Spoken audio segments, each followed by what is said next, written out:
This is Dr. Rob Harter with the Nonprofit Leadership Podcast, Making Your World Better. What does it take to be an effective nonprofit leader today? What are the biggest challenges? What are the biggest obstacles? How should nonprofits fundraise in an economy that is constantly changing? All of these reasons combined led me to start this show. And it's my hope that through this series, people can learn not only what it takes to be an effective nonprofit organization, but to hear from effective leaders who are successfully making a positive impact in their communities. We hope you enjoy this show, as together we hear how they are making their world better. Welcome, everybody, to the Nonprofit Leadership Podcast. So glad you're here joining us. I've got a great guest today, Yoon Choi. She's the CEO of CollegeSpring. She's been a nonprofit leader for over 20 years. She's been fiercely dedicated to transforming lives and communities through education specifically. And as the CEO of CollegeSpring is a nonprofit organization that really primarily focuses on serving underrepresented youth by providing accessible, inclusive test preparation for those who are seeking to go to college. It's going to be a fascinating conversation. It's really interesting what they're trying to provide, and particularly with the changing landscape and standardized testing. She's had a bit of a challenge, right? Well, as anybody in that industry would, with all the changes, and yet she's done a great job leading that organization through all those changes, particularly post-COVID. So I think you're going to really enjoy listening to Yoon. As always, thanks for tuning in. Now on to the show.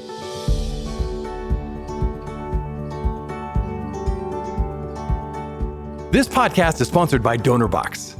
DonorBox, helping you help others with the best donation forms in the business.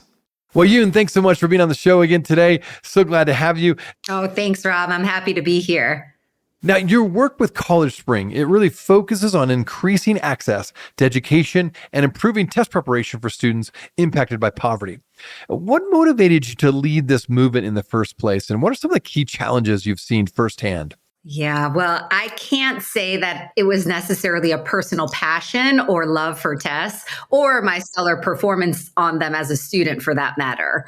Most people don't like tests or they aren't great at them, but that doesn't mean you can't improve on them or that they're not important. In fact, I believe the opposite is true. Whether we like it or not, tests are something that we can't avoid in our education and to some extent, our workforce system. These systems are designed to unlock greater rewards or mobility if you do well on them. So from that vantage point, for me, the motivation to work in an area that was likely going to advance opportunities for students who need them most in a very pragmatic way at that was what drew me to lead this movement, if you will. But like you sort of intimated in your question, it hasn't been without some challenges. I think that people's perceptions of the tests and limited information about the ever-changing policies and requirements have frankly been harmful to the students who stand to benefit from being prepared for them. For example, there is a broad view that if a college is test optional, then test scores don't matter. And while it's true that you may not need an SAT or an ACT score to gain acceptance into a school, to major in certain fields, you might, or to gain a scholarship, you might. You might also be evaluated against another applicant who does choose to submit a test score. And now you might need them to enter a community college to pass out of remediation and begin credit-bearing courses right away. Certificates for higher paying jobs also require tests. So this pervasive idea that tests no longer matter does our students a disservice.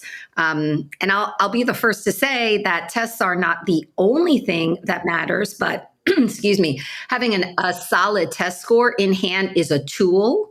It's a competitive advantage that communities with access to more information and wealth have certainly been able to leverage. And let's not forget, the act of studying for tests at the end of the day is the act of reinforcing core knowledge like math and English. And that's all a journey towards building confidence. Well, I've learned that your organization really emphasizes building life skills like goal setting and resilience in students. Can you share some of the examples of how these skills have really helped students transform their outlook on education and life?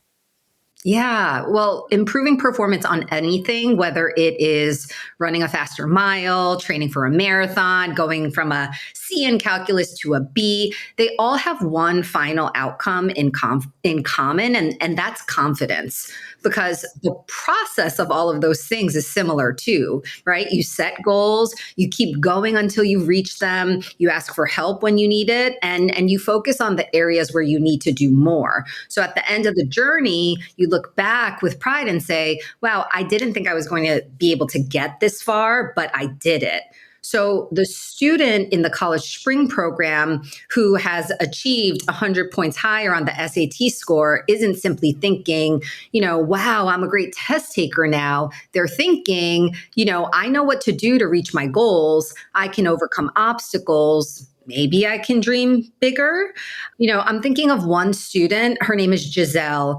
She talks about how taking tests is something she believes she's going to encounter throughout her entire life. And she doesn't think CollegeSpring helped her with just one test. It prepared her for a broader road ahead. For her, she had always thought that, being a teacher or going into education was going to be her career path. But with a higher score, she started thinking, well, maybe I can do more than this one track. Or a student, Stephanie, she always wanted to be a criminal defense attorney. And now she feels like she has a score that can get her into a more competitive college and therefore maybe a better law school. So, I think CollegeSpring allows kids to have more options, think about new possibilities for themselves, and, hopefully carry some of those newfound skills into other aspects of life. Now, well said. And, the theme of the American dream, in quotes, continues to come up in discussions, right, about education. Yeah. Now, from your perspective, how do you see students creating their own version of this dream through their academic journeys? Yeah, I think the American dream, at least as we've come to know it today, is the dream that in this country, no matter your origins, anyone can achieve success and prosperity through hard work. And I think, there are echoes of that American dream in what Giselle and Stephanie experienced through their time with CollegeSpring, right? They began with goals, they put in the work, and as a result, they have more open doors to walk through, whether that's Giselle wanting to explore more and different career paths, or Stephanie being able to access more colleges. So that this idea that they have different paths from their families, from the original trajectory, that is the American dream. And they're still so young. they're just high school graduates soon, and it's only just the beginning. So success, as you know, it builds upon itself. So hopefully we've helped them establish a pattern of aiming high, accessing new opportunities in pursuit of a fruitful career and life. Okay, let's talk about something we don't normally talk about on the show very often, actually, but it's about mergers and acquisitions, and specifically in the nonprofit sector. In fact, I think when we think about mergers and acquisitions, we always think of the for-profit world, right? The startup community. But this is a topic I've seen that is growing even more since COVID specifically. Just a lot of nonprofits have really struggled to sustain their nonprofit organization coming out of COVID. So you've been involved with things along these lines. And so from your experience, what are some of the key barriers to scaling nonprofits, and how can partnerships help organizations really overcome these challenges? Yeah, this is actually one of my favorite things to talk about. And I've spent a lot of time recently thinking about this. Starting with the barriers or the challenges to scale that you asked about, I think there are several factors that make it challenging for nonprofits to scale, and they're all somewhat related. But one that's inevitable for any nonprofit leader at least one point in time is limited funding. And the reality is it takes funds to make funds, whether that is, investing in a strong development team, marketing resources, hiring top talent. And if you look across nonprofits that are looking to scale, there's a lot of redundancy. We're all searching for or paying for the infrastructure I just mentioned. We're likely in the same cities or neighborhoods running similar or adjacent programs, and we're going after the same funders. And all of us are going to tell you it's hard raising money in one year, but then that hill gets steeper year after year, especially as you've grown your program and your teams. And so I think it's a really good thing for the sector to take a step back and ask how we can make things more efficient, sustainable, and impactful beyond just doing it within our own organization. I think every leader does over time make things more efficient and sustainable, but that doesn't make the broader problem any easier. So I think for CollegeSpring, I always wanted our organization to be the best at one thing and one thing only, because no single organization can be the best at everything. We were not going to be experts in test prep and college applications and financial aid. There were other organizations, frankly, that were better than us at doing that, right? So I wanted our core competency, which is preparation on these gateway tests, to be unrivaled from an impact perspective, which means we couldn't do some of the other things. But also, I wanted to be able to plug into an already existing ecosystem and provide something of real value to other organizations. So while most of our work is with schools and districts, we did forge partnerships with other national college access organizations like College Track and Let's Get Ready, which has been great because, that takes away the time we spend trying to find those students, and then it increases impact if we're working together.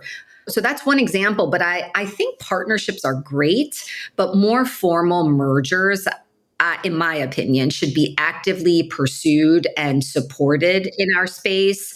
There have been a couple of notable examples, at least in the college access arena, and I'm constantly inspired and looking to learn more from them. But I think we have a long way to go in our sector because we just lack the financial incentives that the for-profit sector has. And for many of us, the work we do is so personal. And, it would take a transition in leadership or some duress to motivate leaders in the space to then switch to something very transactional. So that's just my take.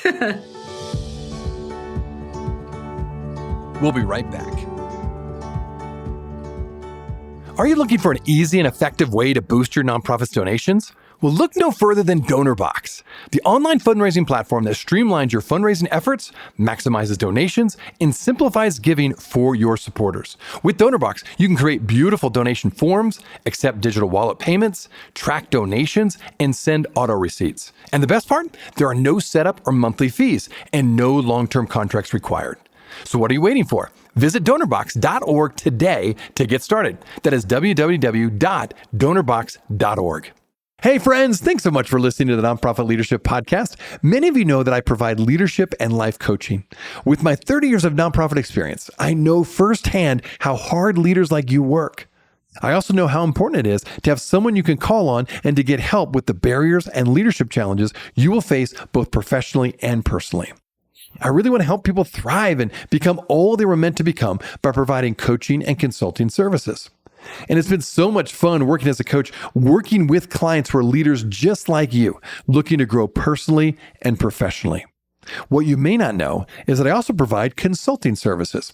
Currently, in fact, I'm working with an organization to help them create a clear strategy and plan to raise $3.5 million to expand their organization. So perhaps you're an executive director and you sense your organization has hit a lid on growth and you need a strategy as to how you can scale your nonprofit. Or perhaps the culture you set out to create is not the culture you have currently and it's impacting your staff retention. Or maybe you're facing a major resource challenge and you don't know what to do. That's where I can help. I come alongside leaders and organizations to create strategies to grow their organizations and maximize their impact. If your nonprofit needs help with fundraising, strategy, or operational effectiveness, reach out today. You can simply email me at rob@robharter.com. You can go to my website, robharter.com, or you can call me, 435-776-5173. I would be happy to provide a free sample coaching session or a consult to see how I can best be of help to you and your organization. Well, thanks again for listening. Now back to the show.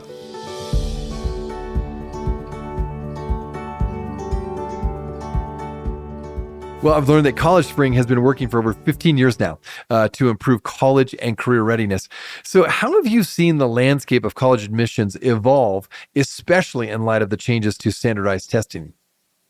Yeah, well, I think stepping back a bit from college admissions alone, I think the most notable evolution to date, at least in the time that I've been here, has been a more active debate about whether or not a college degree is even worth it, right? We have the rising cost of college, how competitive it is to actually get in, high unemployment. So a lot of people simply don't put the same importance on college as they used to. And I think the changes to standardized testing are linked to that. So what we're seeing is that the schools that require tests or maybe make them optional are still the more competitive ones to get into. And the students that are qualified via a better test score and the resources to access these schools, they're going to go that route, the selective colleges. I worry that the students that feel less academically prepared or even motivated, that they're going to take the path of least resistance.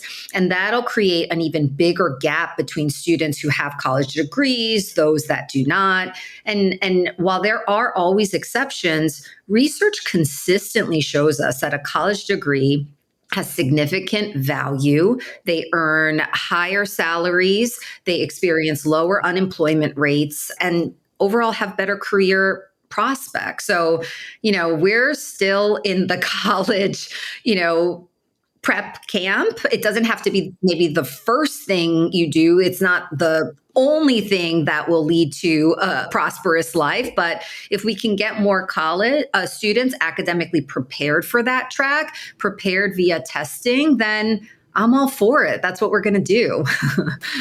Well, staying on that same topic of standardized testing, as the admissions landscape changes, how are you adapting CollegeSpring's approach to ensure that students still remain competitive and prepared for whatever challenges lie ahead? What have you seen so far?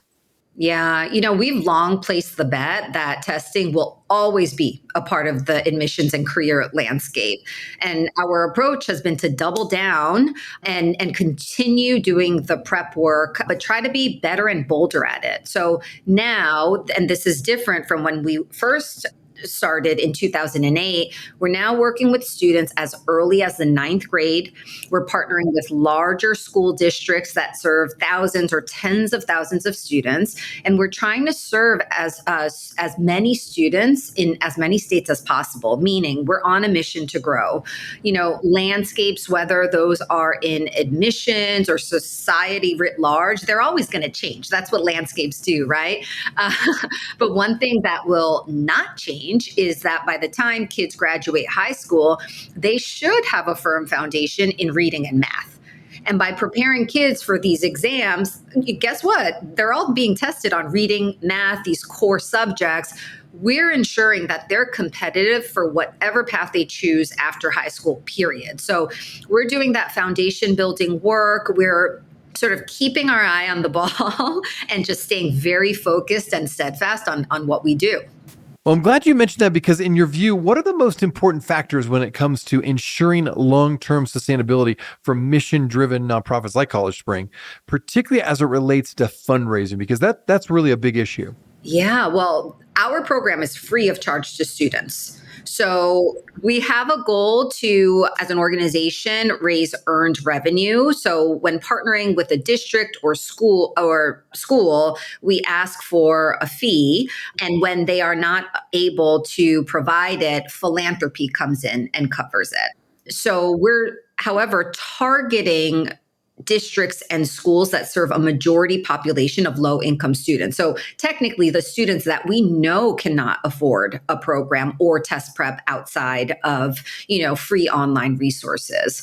And then our next step is we work with schools and districts so that we can serve entire classes. In other words, our program model, our goal, we're designed to serve all students in a high poverty school district, not just a select group of students. And then from there, we embed our program in math and English classes for students as early as ninth grade. And we train their classroom teachers to deliver our curriculum and provide our program. So our goal is to not just be a one-off program, an after-school program. We're trying to embed ourselves in the system for as long a period of time so that we're seeping into the culture and, taking as much time as possible to make sure students and teachers are prepared. Well, certainly, as you mentioned already, your organization helps students succeed on college and career readiness assessments.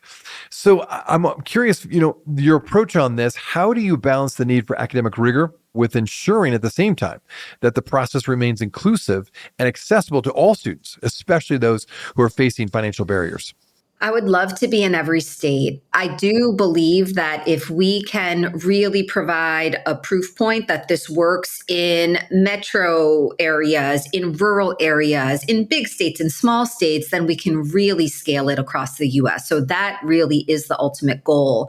For us, the digital SAT, I'm not sure you aware, it's a brand new program. So we're in the process of piloting it in more places, getting more impact data so that we can then take it to other states. But yes, ultimately, our goal is to grow. We will never charge a student ever, ever, ever. But we want our value proposition to educators, to districts to be so strong that, without CollegeSpring, they'll be missing out. Okay, so this is a nonprofit leadership podcast. So what advice would you have for young leaders in particular that are maybe listening to this podcast? They're really wanting to make a difference in their own nonprofit. Maybe they're not the executive director, but they're on staff and they really want to grow as a leader. What is some of the advice you'd want to pass on to those young leaders, how to grow as a nonprofit leader?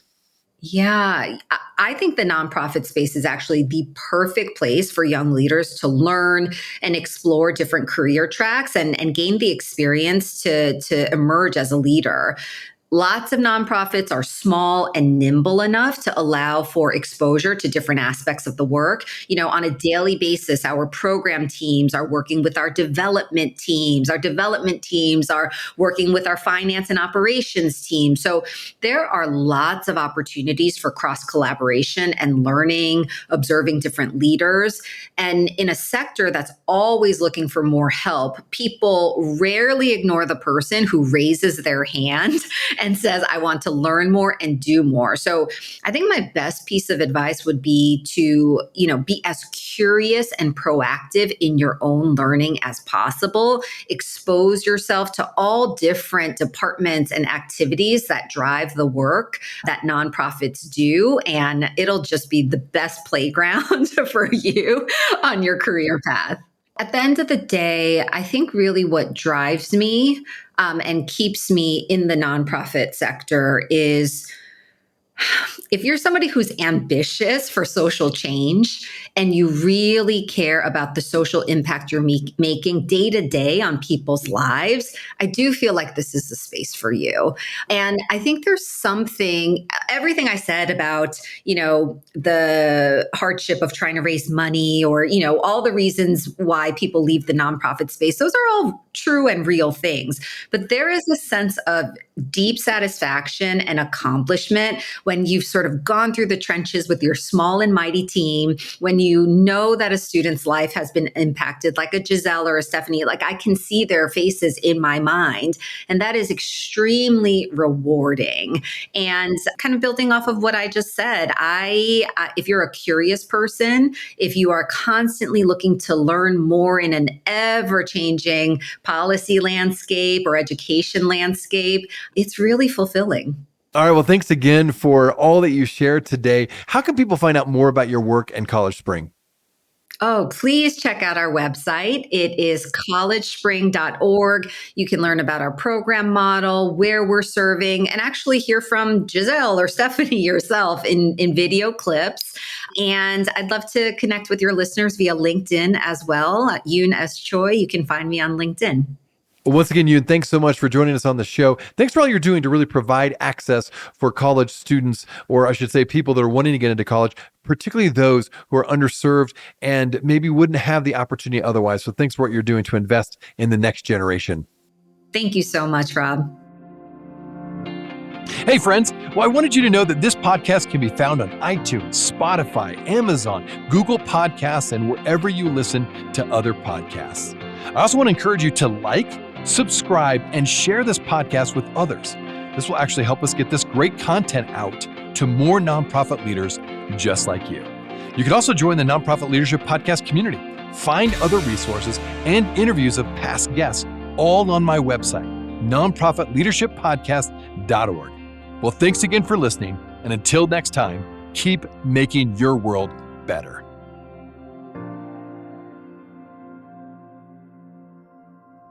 This podcast is sponsored by DonorBox. DonorBox, helping you help others with the best donation forms in the business.